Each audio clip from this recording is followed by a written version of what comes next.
तो ये सीबीएसई और एनसीईआरटी ने क्या कर दिया भाई साहब, सारी चीजें इतनी आसान। अब तक का ये सबसे बेस्ट थिंग है जो स्टूडेंट्स के लिए हो सकता है। तो हाँ, आपने सही समझा है, मैं बात कर रहा हूं सिलेबस की, राइट। तो देखा जाए तो ये सिलेबस सीबीएसई का अब तक का सबसे आसान सिलेबस है जो कि इस एकेडमिकल सेशन में इंप्लीमेंट हो चुका है। मतलब कि अभी आपको किताबें भी चेंज दिखेंगी, एक्सरसाइजेस भी चेंज दिखेंगे। तो हेलो फ्रेंड्स, आप सबका स्वागत है मेरे इस बड़े ही खास वीडियो में, जहां पे आज हम सीबीएसई के 2023 एंड 24 का ये जो एकेडमिकल सेशन है, इसमें जो सिलेबस इंप्लीमेंट हुआ है उसके बारे में डिस्कस करने वाले हैं। तो शुरू करते हैं। तो सबसे पहले मैथ्स का देखने वाले हैं सिलेबस कि इसमें क्या क्या पोर्शन डिलीट किया गया है। तो सबसे पहले आ जाते हैं कोर्स स्ट्रक्चर के ऊपर, मतलब कि कौन से चैप्टर्स को कितनी मार्किंग्स दी गई है।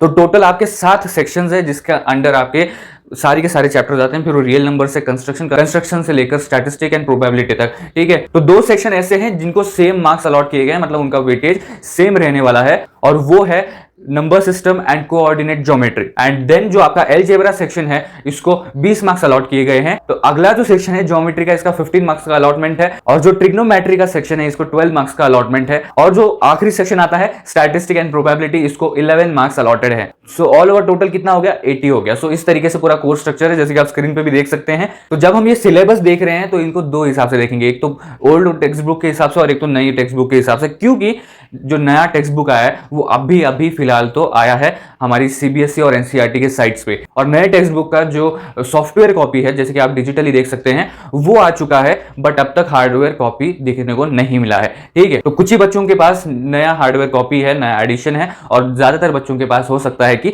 पुराना एडिशन हो। तो हम उसी हिसाब से देखने वाले हैं। तो सबसे पहले चैप्टर की तरफ आ जाते हैं, रियल नंबर्स। अब इनमें जो डिलीटेड पोर्शन है वो है हमारा यूक्लिड्स कंसेप्ट। सबसे पहला जो चीज है वो डिलीट किया गया है वो है यूक्लिड्स कंसेप्ट। और फिर दूसरा जो चीज है वो डिलीट किया गया है वो ये है कि आपको जो रैशनल नंबर्स को डेसिमल फॉर्म में करना था, that is terminating, non terminating, decimal forms, ऐसे कुछ जो फॉर्म्स थे इनमें आपको रैशनल नंबर्स को कन्वर्ट करना था, ये वाला सेक्शन भी हो गया है आपका डिलीट। अब इस हिसाब से देखें तो एक्सरसाइज 1.1 एंड 1.4 ये हो चुके हैं डिलीट। अब जो इंक्लूड किया गया सिलेबस में, अब वो नई किताब हो या पुरानी किताब हो, दोनों में ही होने वाला है। तो 2 चीजें यहां पे रखी गई हैं, डिलीट नहीं की गई है। सबसे पहली चीज फंडामेंटल थ्योरम ऑफ अरिथमेटिक, और दूसरा जो है वो है टू प्रूव इरैशनैलिटी। नई बुक में एक्सरसाइज नंबर है फंडामेंटल थ्योरम ऑफ अरिथमेटिक के क्वेश्चंस का, दैट इज 1.1, और पुरानी टेक्स्ट बुक में 1.2। And to prove the rationality, इसके ऊपर जो एक्सरसाइज है ये 1.3 है पुराने टेक्स्ट बुक में, और नए टेक्स्ट बुक में ये 1.2 है। तो अब आते हैं पॉलिनोमियल्स की तरफ, और अगर हम डिलीटेड पोर्शन की तरफ देखिए चैप्टर के, तो सबसे पहली चीज जो डिलीट की गई है वो है डिवीजन एल्गोरिथम, और इस वजह से आपकी एक्सरसाइज 2.3 भी डिलीट हो जाती है। और उसी के साथ अगली चीज जो डिलीट की गई है वो है एक्सरसाइज 2.4, जो कि हमें ऑप्शनल में दी गई थी, ये भी डिलीट की गई है। अब यहाँ पे डिलीशन किस चीज का हुआ है, फिर जो भी क्यूबिक पॉलिनोमियल्स हैं उन सब के क्वेश्चंस डिलीट किए गए हैं, and linear and quadratic polynomials रखे गए हैं। अब आते हैं उन चीजों की तरफ जो इंक्लूड किए गए हैं, रखे गए हैं। तो देखो सबसे पहली चीज जीरो ऑफ पॉलिनोमियल्स, ये चीज रखी गई है। अब ये जो एक्सरसाइज इसके ऊपर बनी है दैट इज 2.1, ये दोनों में ही सेम है, दैट इज नई बुक में और पुरानी बुक में 2.1 ही है। और इसी तरीके से जो रिलेशंस है between the zeros and coefficient of the quadratic polynomials, ये टॉपिक रखा गया है, और इससे रिलेटेड जो एक्सरसाइज है 2.2 ये भी रखी गई है, और ये पुरानी और नई बुक में सेम है। अब आते हैं तीसरे चैप्टर पे, that is pair of linear equations in 2 variables.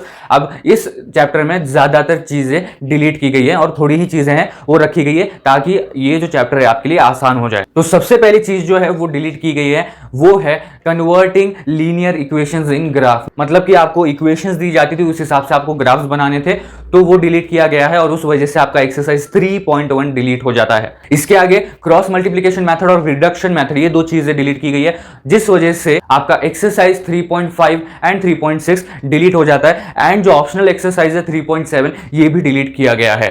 तो जो चीजें इंक्लूड की गई है अब वो देखते हैं। सबसे पहली चीज तो पेयर ऑफ लीनियर इक्वेशन, मतलब कि उसके टाइप्स और उसके ऊपर के ग्राफ्स जो प्लॉट करने रहते थे वही आपके लिए रखे गए हैं। और इसके ऊपर की जो एक्सरसाइज है वो पुरानी टेक्स्ट बुक में 3.2 है और नई टेक्स्ट बुक में 3.1 है। अब इसके बाद 2 चीजें रखी गई है, substitution method and elimination method. अब जो सब्स्टिट्यूशन मेथड है इसकी जो एक्सरसाइज है ये 3.3 है पुराने बुक में, और नए बुक में 3.2 है। और एलिमिनेशन मेथड के ऊपर जो एक्सरसाइज है ये 3.4 है पुरानी बुक में, और नई बुक में 3.3 है। अब आते हैं क्वाड्रेटिक इक्वेशंस की तरफ और इसमें सिर्फ एक चीज डिलीट की गई है, वो है कंप्लीटिंग द स्क्वायर मेथड। ये टॉपिक डिलीट किया गया है और इसी वजह से जो एक्सरसाइज डिलीट हुई है वो है 4.3।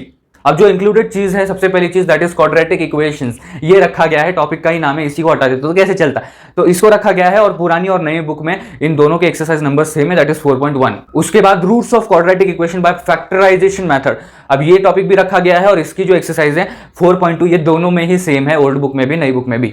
अब जो तीसरी चीज है discriminant nature of roots and formula method, ये चीजें भी रखी गई है, बट यहाँ पे एक्सरसाइज नंबर डिफर करते हैं, पुरानी बुक में 4.4 है और नई बुक में 4.3 है। अब अरिथमेटिक प्रोग्रेशन की तरफ आते हैं और इसमें कुछ भी डिलीट नहीं किया गया, दैट इज एक्सरसाइज 1.1 से एक्सरसाइज 5.4 ऑप्शनल जो एक्सरसाइज है वहां तक। अब हमारे अगले चैप्टर की तरफ आते हैं, दैट इज ट्रायंगल्स, और इसमें जो पोर्शन डिलीटेड है वो है सबसे पहली चीज एरिया ऑफ सिमिलर ट्रायंगल्स, ये टॉपिक डिलीट किया गया है और इस वजह से आपकी एक्सरसाइज 6.4 भी डिलीट हो जाती है। And then second one is Pythagoras theorem and its converse, ये भी डिलीट किया गया है और इस वजह से आपका एक्सरसाइज 6.5 डिलीट हो जाता है। और जो तीसरा एक्सरसाइज है 6.6 ऑप्शनल, ये डिलीट किया गया, तो यहां पे कंटिन्यूअस 6.4, 6.5 एंड 6.6 ये तीनों एक्सरसाइजेस डिलीट की गई है। अब जो चीजें इंक्लूड की गई है इनके एक्सरसाइज नंबर सबके सेम है, बिकॉज जो एक्सरसाइज नंबर 6.4, 5 एंड 6 ये आखिर के डिलीट किए गए, तो शुरुआत का सब कुछ रखा गया है, जिस वजह से 6.1, 6.2, 6.3 ये है। तो सिमिलर फिगर्स का टॉपिक रखा गया है और बेसिक प्रोपोर्शनैलिटी थ्योरम रखा गया है और उसका कॉन्वर्स भी है। जो कॉन्वर्स थ्योरम है इसका, उसके ऊपर एप्लीकेशन बेस्ड क्वेश्चन ज्यादातर आ सकते हैं, उसका परसेंटेज ज्यादा है। और जो तीसरी चीज रखी गई है सिमिलैरिटी ऑफ ट्रायंगल्स, जिसका एक्सरसाइज नंबर है 6.3 और ये दोनों ही बुक में सेम है। अब चैप्टर 7 की तरफ आते हैं, कोऑर्डिनेट ज्योमेट्री। तो इसमें आपका एरिया ऑफ ट्रायंगल ये टॉपिक डिलीट किया गया है, जिस वजह से आपका 7.3 ये जो एक्सरसाइज है ये डिलीट हो जाता है और इसी के साथ एक्सरसाइज 7.4 भी डिलीट किया गया है, जो कि आपका ऑप्शनल एक्सरसाइज है। और अब यहाँ पे जो चीजें इंक्लूड की गई हैं वो है distance formula, section formula and mid point formula, जिस वजह से आपका एक्सरसाइज 7.1 और 7.2 इंक्लूडेड है और ये पुरानी बुक में और नई बुक में सेम है। अब आते हैं इंट्रोडक्शन टू ट्रिग्नोमेट्री।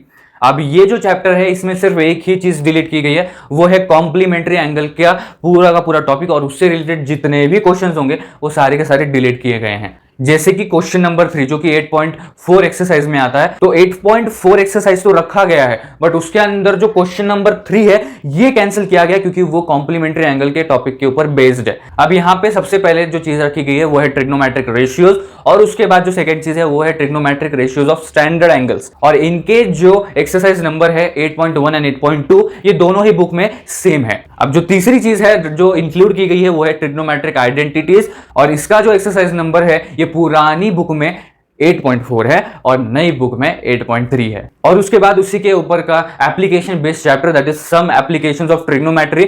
अब इसमें एक्सरसाइज 9.1 में से क्वेश्चन नंबर 16 डिलीट किया गया है। तो ये जो क्वेश्चन नंबर 16 है 9.1 का, ये क्यों डिलीट किया है? क्योंकि कॉम्प्लीमेंट्री एंगल से बेस्ड है, तो फिर उसको डिलीट किया गया है। हाइट एंड डिस्टेंस रखा गया है और फिर सिर्फ क्वेश्चन नंबर 16 को छोड़ के पूरा का पूरा 9.1 रखा गया है। अब आते हैं चैप्टर नंबर 10 पे, दैट इज सर्कल्स, और इसमें से कुछ भी डिलीट नहीं किया गया है। अब इसमें कुछ भी डिलीट नहीं किया गया है तो बहुत ही मजेदार चीज है। स्टार्टिंग में लगता है थोड़ा कि यार ये क्या चीज है सर्कल, एंड लकीली इसमें से कुछ डिलीट नहीं किया गया है। एवरीथिंग इज देयर, जो कि आपको लिस्ट में यहाँ पे दिख रहा है। अब देखो यहाँ पे सीबीएसई और एनसीईआरटी ने बड़ा ही कमाल का चीज किया है, दैट इज एक तरफ से पूरा का पूरा चैप्टर इंक्लूड कर दिया है, तो एक तरफ से पूरा का पूरा एक चैप्टर डिलीट कर दिया है, दैट इज कंस्ट्रक्शन। ये बड़ा इंटरेस्टिंग चैप्टर था, बड़ा ही मजेदार चैप्टर था, इसके कंस्ट्रक्शन पॉइंट्स भी बड़ी जबरदस्त थे, बट ये चैप्टर डिलीट किया गया है पूरी तरीके से। अब बढ़ते हैं अगले चैप्टर पे, that is areas related to the circle. अब इसमें जो पोर्शन डिलीटेड है वो है area of combination of plane figures, जिस वजह से आपका 12.3 ये एक्सरसाइज डिलीट हो जाता है। अब देखो यहाँ पे एक चैप्टर डिलीट हो चुका है पूरी तरीके से, अब उसकी जगह पे आगे वाला जो चैप्टर है वो उस जगह पे आ जाएगा, उस नंबर पे आ जाएगा। उसी तरीके से ये जो 12th चैप्टर है ये आपकी नई बुक में 11th चैप्टर है। ओके, जो चीजें इंक्लूड की गई है वो है area of circle, circumference and area of ring, और इसका एक्सरसाइज नंबर है पुरानी बुक में 12.1 और नई बुक में इसका एक्सरसाइज नंबर है 11.1। और जो दूसरी चीज रखी गई है वो है length of arc, area of sector and area of segment. अब पुरानी बुक में इसका एक्सरसाइज नंबर है 12.2 और नई बुक में इसका एक्सरसाइज नंबर है 11.2। अब आते हैं चैप्टर नंबर 13 पे, जो कि आपका सरफेस एरिया एंड वॉल्यूम। तो जो डिलीटेड पोर्शन है उसमें सबसे पहली चीज इंक्लूड की गई है, that is conversion of solid from one shape to other and frustum of cone. अब इस वजह से आपकी दो एक्सरसाइजेस कैंसिल हो जाती है, that is first one is 13.3 and the next one is 13.4। और जो चीजें रखी गई वो है surface area of combination of solids. अब इसका जो एक्सरसाइज नंबर है वो पुरानी बुक में 13.1 है और नई बुक में 12.1 है। और फिर अगला वाला है volume of combination of solids. अब इसका जो एक्सरसाइज नंबर पुरानी बुक में है वो है 13.2 और यहाँ पे 12.2। पुरानी बुक में इसका चैप्टर नंबर है 13 और नई बुक में इसका चैप्टर नंबर 12 है। Now let's move on to the next chapter which is one of the easiest chapter, that is statistics। अब इसमें जो टॉपिक डिलीट किया गया है वो है ओगिव ग्राफ। तो आपको बुक में ओगिव ग्राफ करके जो सेक्शन है वो कट कर देना है पुरानी बुक में, नई बुक में तो दिखने भी नहीं वाला। और उससे रिलेटेड जो एक्सरसाइज है दैट इज 14.4 ये भी डिलीट हो चुकी है। तो जो चीज रखी गई है वो है मीन मीडियन मोड। ये तीन चीजें रखी गई है और इनके ऊपर जो तीन एक्सरसाइजेस है ये भी रखे गए हैं। तो जो एक्सरसाइजेस 14.1, 14.2 और 14.3 पुरानी बुक में दिख रही है आपको, ये नई बुक में 13.1, 13.2 और 13.3 है। और जो एक और चीज रखी गई है वो है मीन मीडियन मोड के बीच का रिलेशन। अब ये जो चैप्टर है ये पुरानी बुक में 14 है और नई बुक में 13 है। अब आते हैं सबसे सबसे सबसे आसान चैप्टर की तरफ, दैट इज प्रोबेबिलिटी। प्रोबेबिलिटी में सिर्फ ऑप्शनल एक्सरसाइज जो है हमारी वो डिलीट की गई है। तो उसमें जो types of events and probability of events ये चीजें रखी गई हैं एंड उससे रिलेटेड एक्सरसाइजेस भी इंक्लूडेड है। तो ये था हमारा पूरा का पूरा सिलेबस। जैसे कि आप देख सकते हैं, मैंने पहले भी दिखाया था आपको, जो पुरानी बुक में है एक्सरसाइज नंबर्स वो नई बुक में अलग है। अब अभी यहां पे नए बुक का इंडेक्स देखो, ओके यहाँ पे जो चैप्टर्स डिलीटेड है वो आपको दिखेंगे ही नहीं और उसके जगह पे जो आगे वाले चैप्टर्स थे उन्होंने अपनी जगह ले लिए, ठीक है। तो इस तरीके से पूरा इंडेक्स है नई बुक का। तो ये था हमारा पूरा का पूरा सिलेबस। अब हम आगे देखेंगे क्या, दैट इज हमारा मार्किंग स्कीम क्या है and all other things, weightage of questions.